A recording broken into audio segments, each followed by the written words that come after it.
आज की जो वीडियो है उसको बनाने का मकसद ये है कि मैं आप लोगों के साथ अपना एक्सपीरियंस शेयर करूंगा कि मैंने जो अपनी स्विफ्ट ली थी 0 मीटर उसको मैंने क्यों इतनी जल्दी सेल कर दिया। मैंने ये गाड़ी सिर्फ 14,000 किलोमीटर चलाई थी और 14,000 किलोमीटर चलाने के बाद मैंने अपनी इस गाड़ी को सेल कर दिया। तो वीडियो को अगर आपने प्ले कर लिया तो वीडियो को आपने पूरा देखना है, क्योंकि ये जो मैं अपना एक्सपीरियंस शेयर करने जा रहा हूँ ये मैंने 20 लाख रुपए खर्च करके इस एक्सपीरियंस को हासिल किया है। तो अगर आप लोग स्विफ्ट ले रहे हैं या लेने का सोच रहे हैं तो आपने इस वीडियो को लाजमी एंड तक देखना है। और इस वीडियो में मैं आपको स्विफ्ट के जो जो इसके पॉजिटिव पॉइंट्स है वो भी बताऊंगा और जो जो नेगेटिव पॉइंट्स है जिस वजह से मैंने इस गाड़ी को सेल कर दिया वो भी बताऊंगा। तो वीडियो को शुरू करते हैं और वीडियो को आप एंड तक लाजमी देखिएगा। सबसे पहले इस गाड़ी के पॉजिटिव पॉइंट की बात की जाए तो जो सबसे जिस वजह से ये गाड़ी मशहूर है तो वो है इस गाड़ी की एक्सेलरेशन। इस गाड़ी की जो एक्सेलरेशन है वो बहुत कमाल की है। उसकी जो मेन वजह है वो ये है कि इस गाड़ी की जो बॉडी है वो छोटी बॉडी है, हैचबैक कार है और इसमें जो इंजन आता है वो 1300 सीसी का आता है। एक चीज़ तो ये होगी, और दूसरी जो है इस गाड़ी की अगर पॉजिटिव फीचर्स की बात की जाए तो इस गाड़ी की जो बॉडी है ना वो बड़ी सॉलिड किस्म की बॉडी है। आपको फील आती है जब आप इस गाड़ी के डोर्स को भी बंद कर रहे हो, आपको पता चलता है कि वाकई गाड़ी की जो बॉडी है ना वो काफ़ी सॉलिड और मजबूत किस्म की है। इसके अलावा अगर मैं बात करूं तो इस गाड़ी की जो रोड ग्रिप है वो भी बहुत इम्प्रेसिव है। ये गाड़ी 120 140 पे भी जाके बड़ी स्टेबल चलती है और उसकी जो मेन वजह है वो ये है कि इस गाड़ी में जो टायर्स दिए गए हैं वो कंपनी की तरफ से योकोहामा के टायर आते हैं और अलायरम भी इस गाड़ी में स्टैंडर्ड हैं, जो कि एक अच्छी चीज़ थी। और जो टायर साइज़ है वो भी इस गाड़ी का 185 का आता है इसके अंदर। तो गाड़ी की जो रोड ग्रिप है ना वो भी इसके पॉजिटिव पॉइंट्स में ही एक है और उसकी जो वजह है वो इसमें योकोहामा के टायर्स हैं।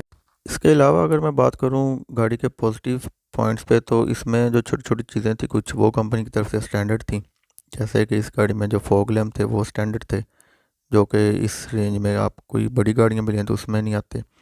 और इसके अलावा गाड़ी में आपको अलॉय रिम्स भी जो हैं वो भी स्टैंडर्ड मिलते हैं। और इसके अलावा बाकी जो हैं दो चार छोटी छोटी चीज़ें हैं, उनमें एक तो ये आपकी जो है इंजन में जो शीट है, आइसोलेशन शीट जो है वो प्री इंस्टॉल्ड आती है। और उसके अलावा आपको जो गाड़ी में नेविगेशन का जो सिस्टम है वो भी स्टैंडर्ड मिल जाता है। और इसके अलावा गाड़ी में जो है आपको जो बूट बूट में जो आपको स्पेस मिलती है उसमें आपको एक सेपरेटर मिल जाता है। और गाड़ी का जो स्टीयरिंग व्हील है उसको भी आप एडजस्ट कर सकते हैं। इसको आप ऊपर या नीचे ना अपनी मर्ज़ी से एडजस्ट किया कर सकते हैं गाड़ी के स्टीयरिंग व्हील को। तो ये जो कुछ हैं छोटी छोटी चीज़ें, इनको मिला के देखा जाए तो ये चंद एक जो थी जो गाड़ी की पॉजिटिव चीज़ें थी। लेकिन अब बात अगर की जाए कि मैंने इस गाड़ी को सेल क्यों किया है, तो उन चीज़ों को अगर कंपेयर किया जाए तो ये चीज़ें कुछ नहीं उस उनके सामने। तो गाड़ी के जो मैं नेगेटिव पॉइंट्स आप लोगों के साथ शेयर करने जा रहा हूँ, तो उन पॉइंट्स को आप माइंड में रखना और उन पॉइंट्स की वजह से मैंने इस गाड़ी को सेल कर दिया। और ये गाड़ी मैंने ज़्यादा देर नहीं रखी, सिर्फ मैंने इस गाड़ी को 14,000 किलोमीटर चलाया है। मैंने ये गाड़ी 0 मीटर शोरूम से निकलवाई थी और सिर्फ 14,000 किलोमीटर चलाने के बाद ही मैंने इसको सेल कर दिया था। अब हम आते हैं इस गाड़ी की जो नेगेटिव पॉइंट्स हैं उनके ऊपर जिस वजह से मैंने ये गाड़ी सेल की है। तो नेगेटिव पॉइंट में सबसे पहली जो चीज़ है ना वो बहुत से लोगों के माइंड में इस गाड़ी की फ्यूल एवरेज को लेके आ रही होगी। तो यस, इस गाड़ी की जो फ्यूल एवरेज है वो कोई इतनी ख़ास नहीं है, लेकिन इतनी डाउन नहीं है जितना कि इस मैंने देखा है मोस्टली वीडियोस में और इंटरनेट पे जो मुख्तलिफ़ जगहों पे कि ये गाड़ी की एवरेज बहुत बुरी है। गाड़ी की एवरेज बुरी नहीं है, गाड़ी की एवरेज थोड़ी कम है, लेकिन इस गाड़ी को बहुत इस मामले में बदनाम किया गया है कि जी इस गाड़ी की एवरेज बहुत बुरी है। मुझे ये गाड़ी लॉन्ग पे 14 से 15 किलोमीटर बड़े आराम से देती थी एसी के साथ।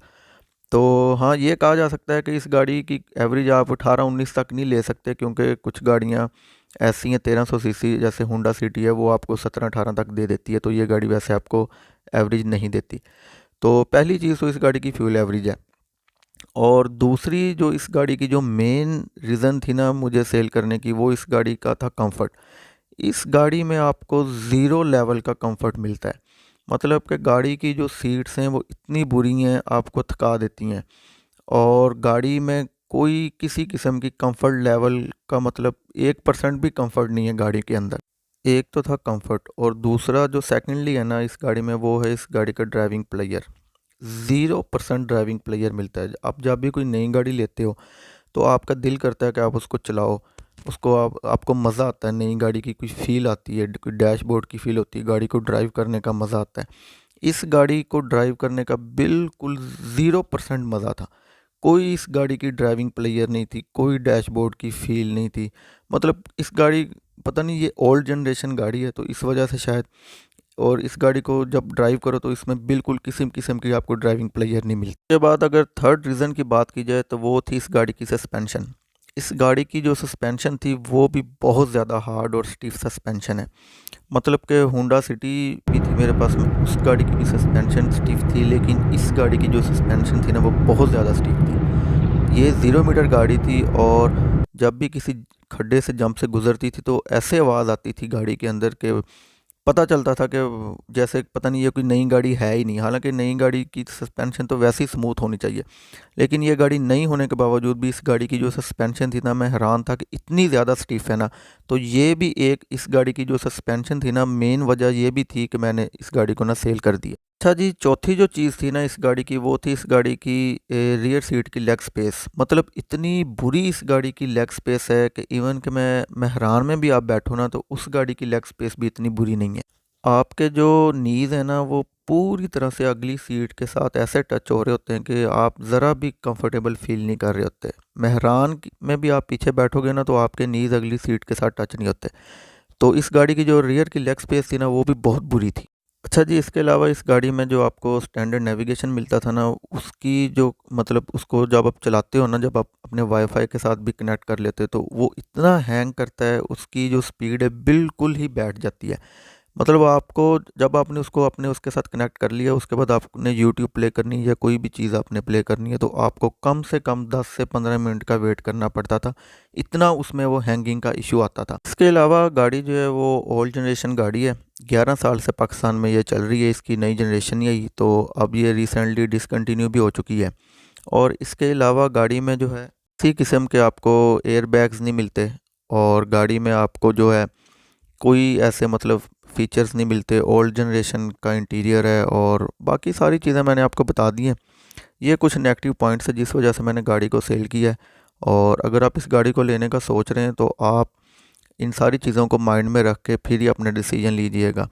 ठीक है, गाड़ी की जो जो मतलब मैंने आपसे डिस्कस किया है चीज़ें पॉजिटिव, उसमें एक्सेलरेशन और गाड़ी का मतलब जो बिल्ड क्वालिटी है वो अच्छी है थोड़ी, और इस तरह की थोड़ी थोड़ी कुछ चीज़ें मैंने आपको बताई हैं। बिल्ड क्वालिटी से मतलब है कि गाड़ी की बॉडी सॉलिड है। वैसे अगर मैं ओवरऑल गाड़ी की जो बिल्ड क्वालिटी की भी बात करूँ ना, तो गाड़ी के इंटीरियर की क्वालिटी भी बिल्कुल अच्छी नहीं थी। इसमें जगह जगह जॉइंट्स जो थे ना उनमें गैप्स था, बहुत ज़्यादा गैप्स था। गाड़ी के इंटीरियर की जो अंदर की जो फिनिशिंग थी ना वो बिल्कुल भी प्रॉपर नहीं थी। तो बाकी आप देख लें, और जो नेगेटिव चीज़ें वो भी मैंने आपके सामने रख दी हैं, जो पॉजिटिव चीज़ें थी वो भी आपके सामने रख दी हैं। तो मैंने चूँकि गाड़ी पे पैसे खर्चे हैं तो उसके बाद मुझे ये एक्सपीरियंस मिला, तो मैंने सोचा क्यों ना इस पे एक वीडियो बना के डालूँ, ताकि जो भी लोग स्विफ्ट को लेना चाह रहे हैं या अगर लेने का भी सोच रहे हैं तो अगर वो इस वीडियो को देख लेंगे तो उनको अपने डिसीजन लेने में ज़रा आसानी हो जाएगी। तो ये थी आज की वीडियो। उम्मीद है वीडियो आपको पसंद होगी। चैनल पे नए हैं तो चैनल को सब्सक्राइब कर लीजिए, बेल आइकन पे लाजमी क्लिक कीजिएगा ताकि मेरी हर नए आने वाली वीडियो का नोटिफिकेशन आपको मिलता रहे। और स्विफ्ट से रिलेटेड जब मैंने इस गाड़ी को लिया था तो मैंने इस गाड़ी पे 3-4 वीडियोस बनाई थी, इसके हिडन फीचर्स पे, इसकी क्वालिटीज़ पे, इसकी नेगेटिव पॉइंट्स के ऊपर भी। तो अगर आप वो देखना चाहते हैं तो मेरे चैनल को विज़िट करके आप वो वीडियोस को भी देख सकते हैं। तो दुआओं में याद रखिएगा, अपना ख्याल रखिएगा। अगली वीडियो के साथ इंशाल्लाह आपकी खिदमत में फिर हाज़िर होऊंगा। तब तक के लिए इजाज़त दीजिए। अल्लाह हाफिज़।